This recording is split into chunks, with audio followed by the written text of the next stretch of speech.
कर्जा माफी और कानूनी मिनिमम सपोर्ट प्राइस। हर किसान जानता है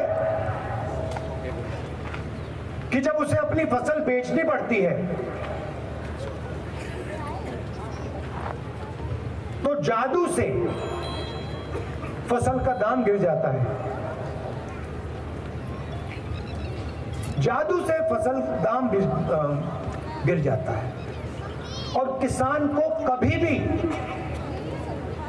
सही दाम नहीं मिलता। बाकी लोग अपना प्रोडक्ट बेचें, उनको सही दाम मिलता है।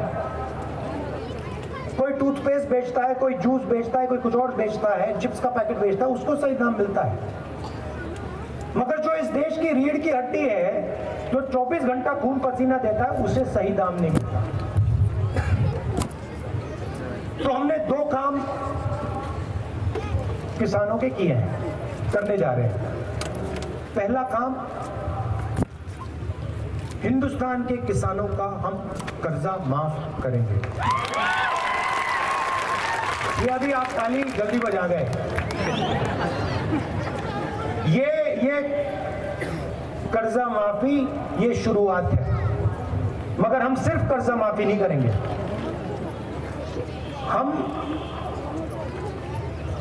किसानों के लिए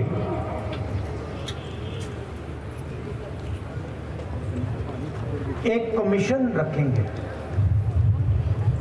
और इस कमीशन का काम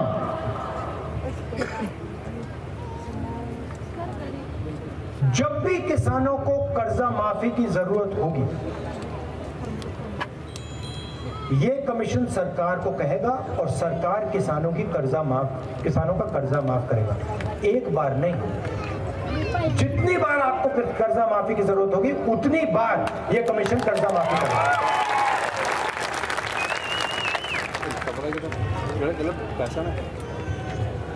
और पहली बार हिंदुस्तान की हिस्ट्री में कांग्रेस पार्टी ने निर्णय लिया है कि कानूनी मिनिमम सपोर्ट प्राइस हिंदुस्तान के किसानों को दी जाएगी।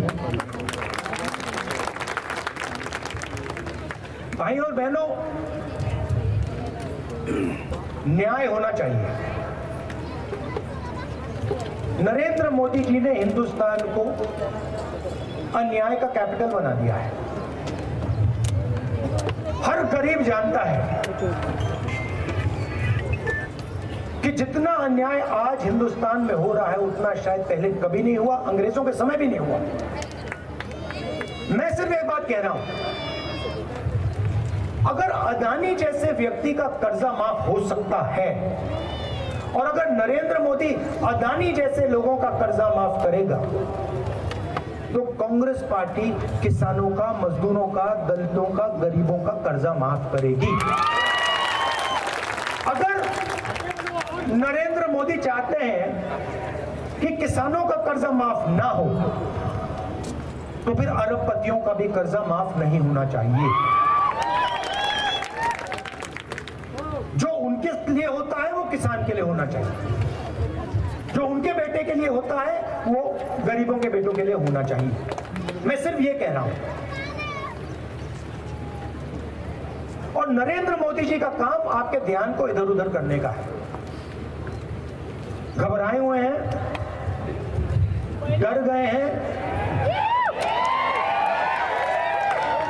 क्योंकि जानते हैं कि इलेक्शन हाथ से जा रहा है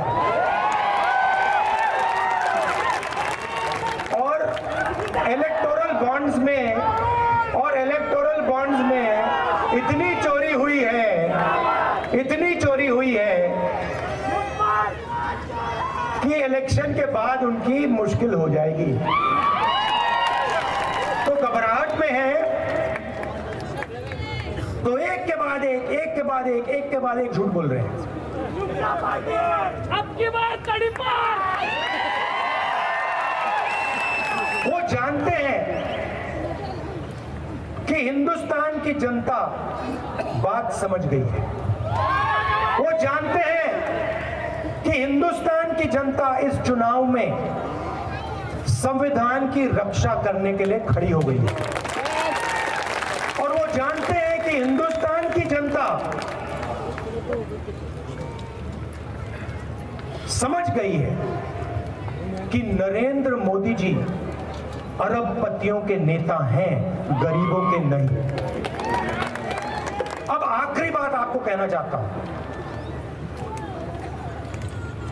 ये आपने मीडिया के मित्र देखे, ये देखे आपने, ये देखो काले चश्मे पहने स्माइल कर रहे हैं।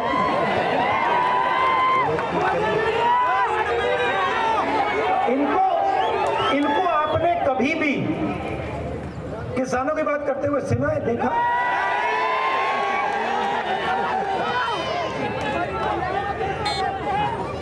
कोई मतलब मजदूर मर जाए, भूखा मर जाए, कभी आपने टीवी पे देखा? कभी आपने इनके एंकरों को बेरोजगारी के बारे में बोलते हुए देखा? महंगाई के बारे में, किसानों के बारे में ना। क्योंकि ये अच्छा, इनकी गलती नहीं है जो बेचारे यहां खड़े हैं, इनकी गलती नहीं है क्योंकि इनका कंट्रोलर ऊपर है। ये बेचारे सैलरी लेते हैं, इनको भी मतलब घर चलाना है, तो इनकी गलती नहीं है। हम आजाद पत्रकार हैं। हाँ, हम आजाद पत्रकार हैं। हम आजाद पत्रकार हैं। आजाद। एक दो आजाद हो सकते हैं मगर बाकी गुलाम है।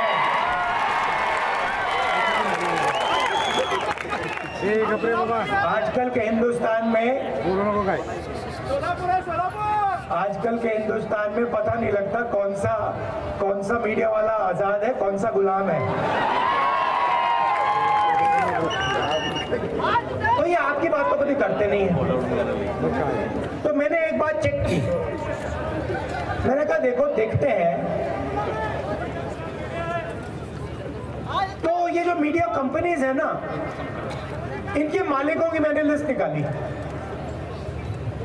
मैंने कहा मैं देखता हूं ये हैं कौन लोग,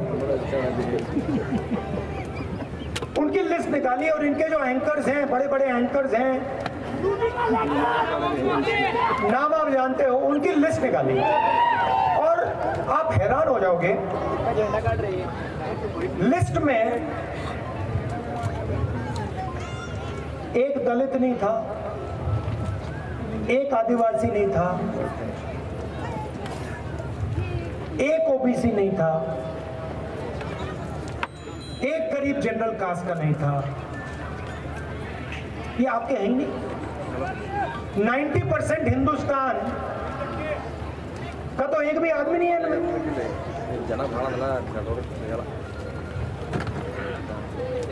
पिछड़े वर्ग के कितने लोग हैं हिंदुस्तान में? चुप हो गए सब। अच्छा, हिंदुस्तान में दलित कितने? 15%। आदिवासी कितने? 8%। पिछड़े वर्ग के लोग कितने? कोई नहीं जानता, मगर कम से कम 50%, कम से कम 50, 15 और 8 कितने हुए?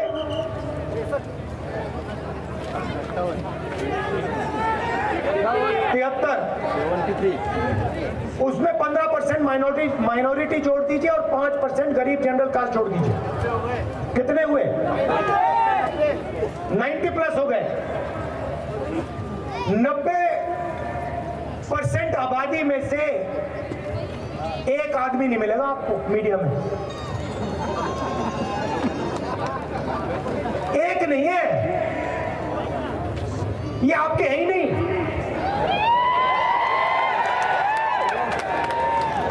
ये अदानी के हैं, ये मोदी के हैं, ये अंबानी के हैं। ये आपकी बात थोड़ी करेंगे। अच्छा ठीक है, मीडिया छोड़ो। हिंदुस्तान की सबसे बड़ी 200 कंपनी की लिस्ट निकाली मैंने, उसमें बता दो उस उस लिस्ट में, उनके मालिकों की लिस्ट में मुझे बता दो।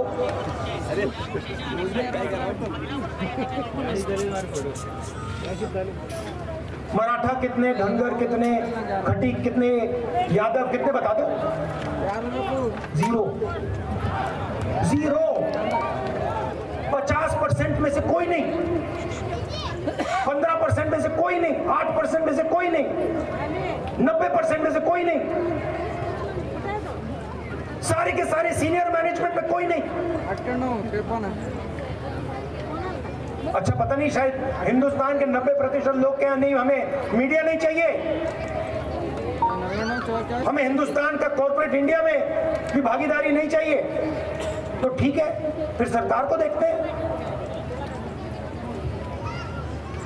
हिंदुस्तान की सरकार को 90 लोग चलाते हैं, IAS अफसर हैं, बजट को वो बांटते हैं, हर रुपया बजट का कहां जाता है वो निर्णय लेते हैं, 90 लोग लेते हैं।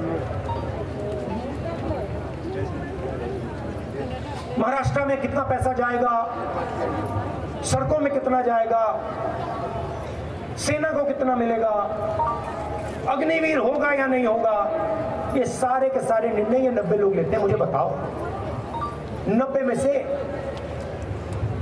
पिछड़े वर्ग के कितने? 3। दलित कितने? 1। आदिवासी कितने? 1। और अगर आप बात समझना चाहते हो तो अगर हिंदुस्तान की सरकार बजट में 100 रुपए खर्च करती है तो ओबीसी, दलित, आदिवासी अफसर 6 रुपए 10 पैसे का निर्णय लेते हैं। आपकी आबादी 90%, आपकी भागीदारी 100 में से 6 रुपए 10 पैसा। और फिर नरेंद्र मोदी 24 घंटे घूमता रहता है, कहता है कि मैं ओबीसी हूं। और मैंने जाति जनगणना की जैसे बात छेड़ी, ये इसको बैठाया गया है। जैसे ही मैंने कहा कि देश में जाति जनगणना होना चाहिए, देश का एक्सरे होना चाहिए, दूध का दूध, पानी का पानी होना चाहिए, नरेंद्र मोदी कहते हैं हिंदुस्तान में तो कोई जात है ही नहीं, 2 ही जात हैं, एक अमीर है और एक गरीब है। अच्छा, अगर 2 ही जात है तो भैया आप कहां के ओबीसी बन गए? तो जैसे ही हमारी सरकार बनेगी,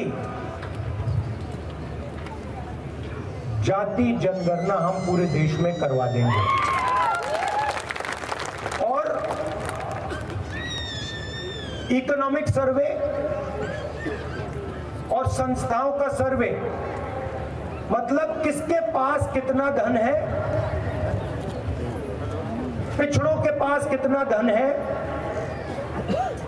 पिछड़ों की क्या भागीदारी है, हर वर्ग की आबादी कितनी है, भागीदारी कितनी है, मीडिया में कितने हैं, कॉर्पोरेट इंडिया में कितने हैं, प्राइवेट अस्पताल के मालिकों में कितने हैं, ये काम हम करेंगे। अब जैसे ही मैंने ये देश के एक्सरे की बात की, वो नरेंद्र मोदी कांपने लग गया। जैसे ही मैंने, उसकी आदत है, जैसे उसको डर लगता है ना, वो झूठ बोलना शुरू कर देता है।